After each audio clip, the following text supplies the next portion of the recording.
మంచు family war మరోసారి రచ్చకెక్కింది. ఆస్తుల వివాదం తారాస్థాయికి చేరింది. తండ్రి కొడుకులు ఈసారి ఏకంగా మేజిస్ట్రేట్ ముందే తిట్టుకున్నారు. పరస్పర దూషణలతో కోర్టు హాల్లో రెచ్చిపోయారు. కొట్టుకున్నంత పని చేశారు. వచ్చే వారం మళ్లీ విచారణకు రావాలని మేజిస్ట్రేట్ ఆదేశించడంతో ఫ్యామిలీ పంచాయతీలో నెక్స్ట్ ఏం జరగబోతోందన్నది ఇంట్రెస్టింగ్ గా మారింది.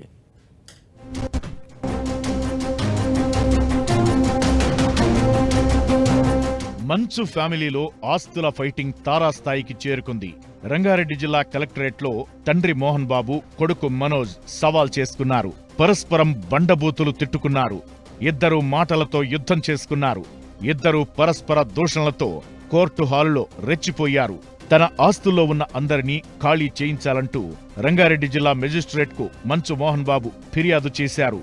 జల్పల్లిలో ఉన్న తన ఆస్తులను కొంతమంది అక్రమంగా ఆక్రమించుకున్నారని ఫిర్యాదులో తెలిపారు. సీనియర్ సిటిజన్ యాక్ట్ ప్రకారం తన ఆస్తులను స్వాధీనం చేసి ఇవ్వాలని మోహన్ బాబు కోరారు.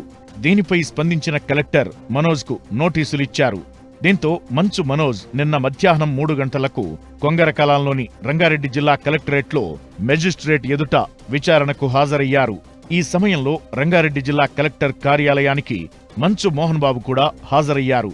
అయితే ఈ సమయంలో ఇరువురి మధ్య వాగ్వాదం జరిగింది.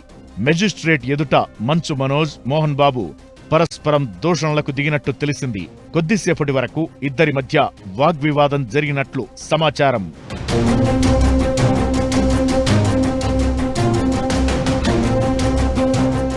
ఆస్తి తగాదాకి సంబంధించి ప్రతిమా సింగ్కు పూర్తి వివరాలు అందజేసిన మోహన్ బాబు, మనోజ్ రంగారెడ్డి జిల్లా కలెక్టర్ కార్యాలయం నుంచి వెళ్లిపోయారు. సుమారు 2 గంటల పాటు సాగిన మెజిస్ట్రేట్ విచారణ అనంతరం మీడియాతో మాట్లాడకుండా మనోజ్ ఆవేశంతో వెళ్లిపోయారు. వచ్చే వారం మరోసారి మెజిస్ట్రేట్ ఎదుట విచారణకు హాజరు కావాలని మనోజ్కు మెజిస్ట్రేట్ ఆదేశాలు జారీ చేశారు.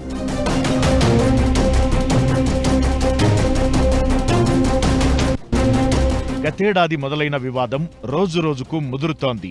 మొదట హైదరాబాద్లోని జల్పల్లిలో ఉన్న మోహన్ బాబు నివాసానికి మనోజ్ వెళ్లగా అక్కడే ఉన్న సిబ్బంది ఆయన్ను అడ్డుకున్నారు. ఆ తరువాత పరిస్థితి తీవ్ర ఉద్రిక్తతకు దారితీసింది. దీంతో ఒకరిపై ఒకరు ఫిర్యాదు చేసుకోవడంతో పోలీసులు కేసులు నమోదు చేశారు. తనపై గుర్తు తెలియని వ్యక్తులు దాడి చేశారంటూ పహాడీ షరీఫ్ పోలీస్ స్టేషన్కు వెళ్లి మంచు మనోజ్ ఫిర్యాదు చేశారు. అయితే అది జరిగిన గంటలోనే మోహన్ బాబు వాట్సాప్ ద్వారా రాచకొండ పోలీస్ కమిషనర్ సుధీర్ బాబుకు ఫిర్యాదు పంపారు. తన కుమారుడు మనోజ్తో ప్రాణహాని ఉందని ఆయన పేర్కొన్నారు. దీంతో మనోజ్, అతని భార్య మౌనికపై చర్యలు తీసుకోవాలని కోరారు. ఇటీవల తిరుపతిలో మరోసారి గొడవ జరిగింది. మోహన్ బాబు యూనివర్సిటీకి వెళ్లిన మనోజ్ను లోపలికి అనుమతించకపోవడంతో గొడవ మళ్లీ పోలీసుల వద్దకు వెళ్లింది. ఈ ఘటనపై కూడా పోలీసులు కేసు నమోదు చేశారు. మంచు ఫ్యామిలీ వార్లో ఎలాంటి పరిణామాలు చోటు చేసుకుంటాయన్నది ఆసక్తికరంగా మారింది.